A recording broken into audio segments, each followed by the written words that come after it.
आज हम एक ऐसे विषय पर चर्चा करने जा रहे हैं जो अक्सर हमारे मन में सवाल बनकर उठता है। अच्छे लोग हमेशा दुख क्यों झेलते हैं, जबकि पापी, छल कपट करने वाले और दिखावेबाज लोग सुख समृद्धि से भरे जीवन का आनंद क्यों लेते हैं? क्या इस दुनिया में सच में न्याय होता है? क्या ईश्वर केवल बुरे लोगों को ही सुख देते हैं? यह सवाल जितना सरल लगता है, इसका उत्तर उतना ही गहरा और रहस्यमय है।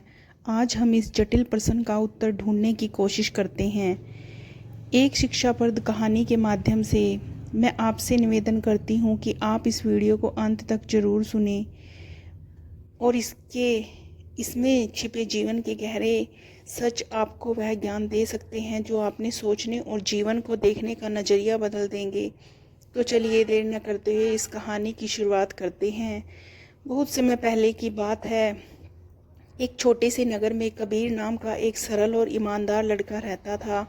कबीर का स्वभाव बहुत ही शांत और जिज्ञासु था। वह अपने आसपास की दुनिया को बड़े ध्यान से देखता और हर चीज़ पर गहराई से सोचता। कबीर को एक बात हमेशा परेशान करती थी।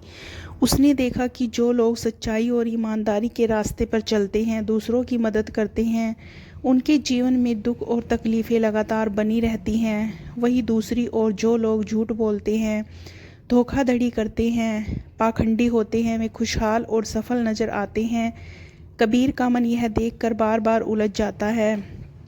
वह सोचता है, क्या सच में भगवान ऐसे लोगों के साथ अन्याय करते हैं जो अच्छे हैं? उसके भीतर यह प्रश्न गहराई से बैठ चुका था, लेकिन कोई समाधान नहीं मिल पा रहा था। कुछ समय बाद उसी नगरी में एक प्रसिद्ध ज्ञानी महंत जी पधारे। उनके प्रवचन और ज्ञान की चर्चा नगर भर में हो रही थी। कबीर ने निश्चय किया कि क्यों ना अपने मन की यह उलझन महंत जी के सामने रखी जाए। शायद वे इस जटिल प्रश्न का उत्तर दे पाएं। अगली ही सुबह कबीर उनके पास गया। वह श्रद्धापूर्वक उनके चरणों में झुका और बोला, गुरुदेव, मेरे मन में एक ऐसा प्रश्न है कि जिसने मुझे कई दिनों से बेचैन कर रखा है।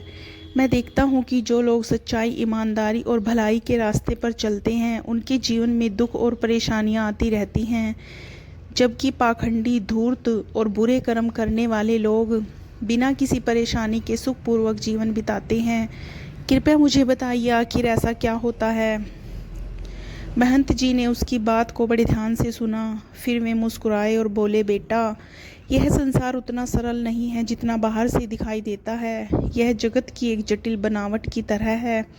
अगर तुम इसे समझने की कोशिश करोगे तो यह और भी उलझता जाएगा। लेकिन हाँ, मैं तुम्हें एक ऐसी कथा सुनाता हूँ जो शायद तुमने इस सवाल का उत्तर दे दे। बहुत समय पहले की बात है। एक नगर में एक विधवा रहती थी।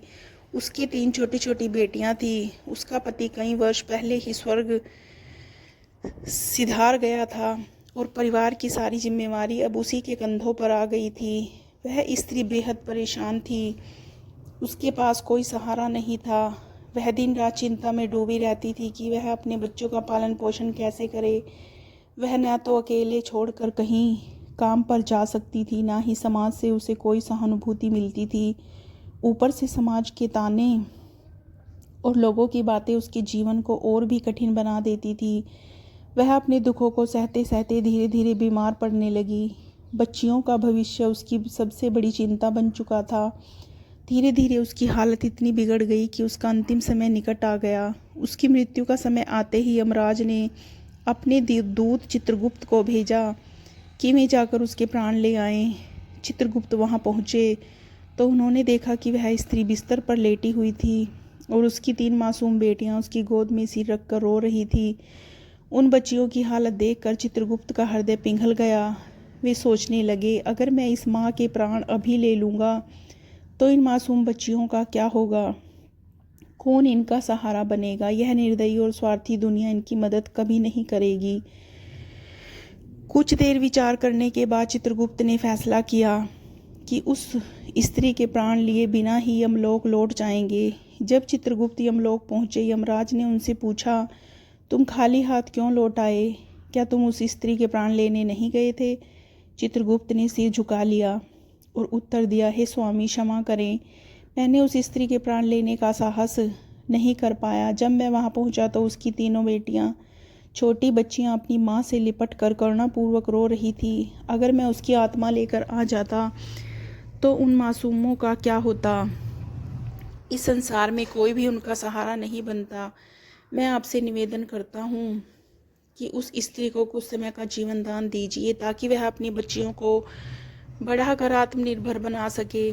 उसके बाद आप उसकी आयु समाप्त कर सकते हैं। चित्रगुप्त की बातें सुनकर यमराज ने गहरी सांस ली और बोले, हे चित्रगुप्त, इस सृष्टि के नियम अटल हैं। कोई भी प्राणी अपनी मृत्यु के निश्चित समय से पहले या बाद में इस संसार में नहीं रह सकता। ना तो कोई आयु घटा सकता है और ना ही बढ़ा सकता है। तुमने सृष्टि का नियम उल्लंघन किया है और यह एक गंभीर अपराध है। इस गलती के लिए तुम्हें दंड अवश्य भोगना पड़ेगा। चित्रगुप्त की यह बात सुनकर हाथ जोड़कर विनम्रता से यमराज से बोले, हे प्रभु, मेरे द्वारा किए गए अपराध के लिए क्षमा करें। कृपया मुझे बताइए, मेरा उद्धार कब और किस प्रकार होगा? यमराज ने गंभीर स्वर में उत्तर दिया, तुम्हें अब मनुष्य रूप में पृथ्वी पर जन्म लेना होगा और वहां जाकर अपने इस अपराध का प्रायश्चित करना होगा। जब तुम धरती पर 3 बार अपनी मूर्खता पर खिलखिलाकर हंस लोगे, तभी तुम्हारा उद्धार संभव होगा। यह कहते ही यमराज ने चित्रगुप्त को धरती पर भेज दिया। पृथ्वी पर आकर चित्रगुप्त ने स्वयं को नग्न अवस्था में सड़क किनारे पड़ा पाया। मृत्युलोक के नियम के अनुसार जब कोई प्राणी जन्म लेता है तो वह बिना वस्त्रों के आता है। ठंड से कांपते हुए वह असहाय पड़ा था। उसी समय वहां से एक मोची गुजर रहा था जो अपने बच्चों के लिए गर्म कपड़े खरीदने निकला था। उसने सड़क किनारे ठंड से ठिठुरते हुए नग्न चित्रगुप्त को देखा तो उसके मन में करुणा उमड़ आई। उसने सोचा कि कपड़े तो फिर कभी ले लूँगा, पहले इस व्यक्ति की सहायता करनी चाहिए। उसने अपने बच्चों के लिए कपड़े खरीदने की बजाय उस अजनबी के लिए कपड़े और एक कंबल ले लिया। कपड़े को कंबल देते हुए मोची ने कहा, भैया, इस ठंड में यूं ही पड़े रहोगे तो जान नहीं बचेगी। यह कपड़े और कंबल पहन लो। चित्रगुप्त ने उसके प्रति आभार व्यक्त करते हुए कहा, भैया, आपने मुझ पर बड़ा उपकार किया है, लेकिन ना तो मेरा कोई परिवार है, ना घर, ना ही भोजन की कोई व्यवस्था। अब मैं कहाँ जाऊँ? मोची ने सहजता से कहा, यदि ऐसा है तो मेरे साथ चलो, मैं तुम्हारे खाने पीने और काम की व्यवस्था कर दूंगा। मोची चित्रगुप्त को अपने घर ले गया, लेकिन जैसे ही घर पहुंचा उसकी पत्नी ने देखा कि वह बच्चों के लिए कपड़े लाने की बजाय किसी अजनबी को घर ले आया है। यह देखकर वह आग बबूला हो गई और गुस्से से चिल्लाने लगी, तुम बच्चों के लिए कपड़े लाने गए थे और एक अनजान आदमी को घर ले आए? क्या तुम्हें अपने परिवार की कोई चिंता है? हम पहले ही मुश्किल से गुजर रहे हैं और अब तुम इस अजनबी का बोझ भी हमारे सिर पर डाल रहे हो। पत्नी का क्रोध देखकर घर का वातावरण तनावपूर्ण हो गया। मोची और उसकी पत्नी के बीच बहस शुरू हो गई। यह देखकर चित्रगुप्त अचानक जोर जोर से हंसने लगा। मोची ने चौंकते हुए पूछा, भैया, तुम हंस क्यों रहे हो? इसमें हंसने लायक क्या है? चित्रगुप्त ने मुस्कुराते हुए जवाब दिया, भैया, अभी समय नहीं आया कि मैं अपनी हंसी का कारण बताऊं। उचित समय आने पर मैं तुम्हें कुछ बता दूंगा। इसके बाद चित्रगुप्त मोची के घर ही रहने लगा और उसके साथ जूते बनाने का काम सीखने लगा। थोड़े ही समय में बेहतरीन जूते बनाने लगा। उसके बनाए जूते इतने सुंदर और टिकाऊ थे कि जल्द ही पूरे राज्य में प्रसिद्ध हो गए। बड़े बड़े राजा और अमीर लोग भी उसके बनाए जूते खरीद कर पहनने लगे। मोची का भाग्य चमक उठा और उसके घर में कभी धन की कमी नहीं रही। एक दिन राजा का एक सिपाही कीमती चमड़ा लेकर मोची के पास आया और बोला, सुनो मोची, हमारे महाराज चाहते हैं कि तुम इस चमड़े के लिए उनके लिए विशेष जूते बनाए जाएं। यह चमड़ा अत्यंत कीमती है, ध्यान रहे इसमें कोई गलती ना हो। सैनिक के जाने के बाद मोची ने चित्रगुप्त से कहा, भैया, यह काम बहुत जिम्मेदारी का है। जरा भी चूक हुई तो हमारे लिए मुसीबत खड़ी हो जाएगी। इस चमड़े से केवल जूते ही बनाना, अगर गलती से भी चप्पल बना दी तो राजा हमें कठोर दंड देंगे। मोची की इतनी समझाइश के बावजूद चित्रगुप्त ने जानबूझकर उस चमड़े से चप्पल बना दी। जब मोची ने यह देखा और उसका चेहरा पीला पड़ गया, घबराहट में उसने चित्रगुप्त से कहा, तूने क्या कर डाला? मैंने तुमसे बार बार कहा था कि जूते बनाने हैं, लेकिन तुमने चप्पल बना दी। राजा हमें दंड देंगे और हमारा पूरा परिवार संकट में पड़ जाएगा। मोची का भय और क्रोध देखकर चित्रगुप्त फिर जोर जोर से हंसने लगा। मोची ने झल्लाते हुए कहा, अरे भाई मूर्ख, सारा काम बिगाड़ दिया और हंस रहा है। चित्रगुप्त ने शांत स्वर में कहा, भैया चिंता मत करो, समय आने पर तुम्हें सब पता चल जाएगा। इसी बीच सैनिक फिर से आ गया और बोला, सुनो मोची, कल मैंने जो चमड़ा दिया था उससे जूते मत बनाना। हमारे महाराज का निधन हो गया है। हमारे राज्य की परंपरा है कि अंतिम संस्कार के समय दिवंगत को चमड़े की चप्पल पहनाई जाती है, इसीलिए उस चमड़े की चप्पल ही बनाना। यह सुनकर मोची के चेहरे पर आश्चर्य और राहत का भाव आ गया। ऐसा लगा मानो उसके मृत शरीर में प्राण लौट आए हों। उसका डर काफूर हो गया। उसने हाथ जोड़कर चित्रगुप्त के चरण पकड़ लिए और माफ़ी मांगते हुए बोला, भैया मैं तुम्हें कोस रहा था, लेकिन तुमने तो हमारी जान बचा ली, मुझे क्षमा कर दो। यह देखकर चित्रगुप्त फिर जोर जोर से हंसने लगा। मोची ने फिर पूछा, भैया अब तो बता दो, आखिर तुम क्यों हंस रहे हो? चित्रगुप्त ने मुस्कुराते हुए उत्तर दिया, भैया जब यही सही समय आएगा मैं तुम्हें अपनी हंसी का रहस्य अवश्य बता दूंगा। अगले दिन मोची की दुकान पर 3 लड़कियां एक बुढ़िया के साथ आई। वे तीनों अपनी शादी के लिए जूते का नाप देने आई थी। चित्रगुप्त ने लड़कियों को देखते ही पहचान लिया। उन्होंने मन ही मन सोचा कि यह वही बालिकाएं हैं जिनकी माँ के प्राण लेने के लिए मैंने उन्हें उस समय मना कर दिया था और इसी वजह से मुझे सज़ा भुगतनी पड़ी। पर अब यह सब बड़ी हो चुकी हैं, सुंदर और अच्छे परिवार की लगती हैं। तभी चित्रगुप्त ने उस बुढ़िया से पूछा, माता जी यह 3 कन्याएं कौन हैं? बुढ़िया बोली, बेटा इनकी माँ का देहांत इनकी छोटी उम्र में ही हो गया था।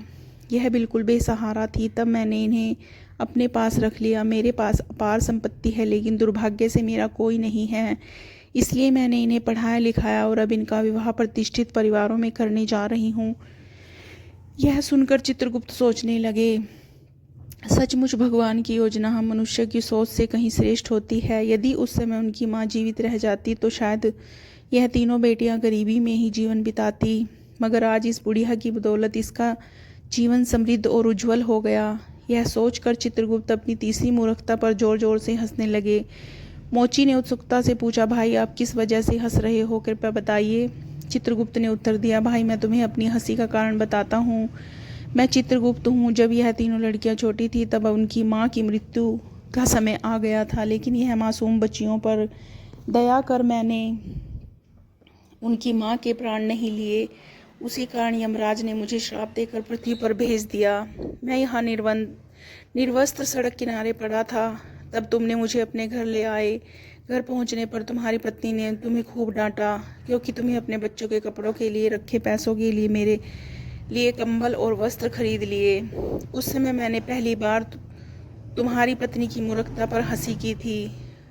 वह छोटी सी हानि पर दुखी हो रही थी, जबकि उसे नहीं पता था कि तुम्हारी उस भलाई के कारण तुम्हारे घर का भविष्य बदलने वाला है। दूसरी बार मेरी मूर्खता पर हंसी आई जब तुम राजा के लिए जूते की जगह साधारण चप्पल बनाने के लिए क्रोधित हो रहे थे। तुम्हारा ध्यान केवल राजा के जूतों पर था, जबकि पूरे नगर में यह समाचार फैल चुका था कि राजा की मृत्यु हो चुकी है।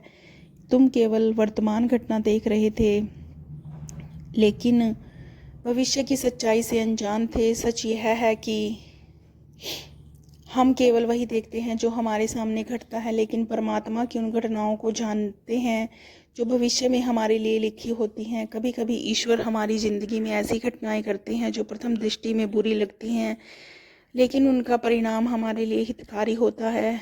मनुष्य अक्सर तत्काल बुराई देखकर परमात्मा को दोष देते हैं, पर समय के साथ हमारे जीवन में प्रकट होती हैं। कई बार हमारे साथ जो अच्छा लगता है उसका परिणाम भविष्य में बुरा हो सकता है।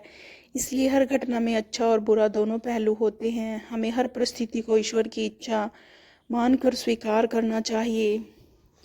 ये श्रोताओं, अब मैं आपको बताना चाहती हूँ कि अच्छे लोग क्यों अधिक कष्ट सहते हैं। दरअसल जब किसी अच्छे इंसान की जीवन में दुख आता है तो वह ईश्वर की शरण में जाता है और उसका आध्यात्मिक उत्थान होता है। वह भक्ति और साधना में लीन होकर अपने कर्मों के दोष मिटाता है। ईश्वर की भक्ति ही मोक्ष का मार्ग है। केवल पुण्य ही बार बार इस मार्ग की ओर प्रेरित किए जाते हैं। इस कहानी से हमें बहुत कुछ सीखने को मिलता है। धन्यवाद।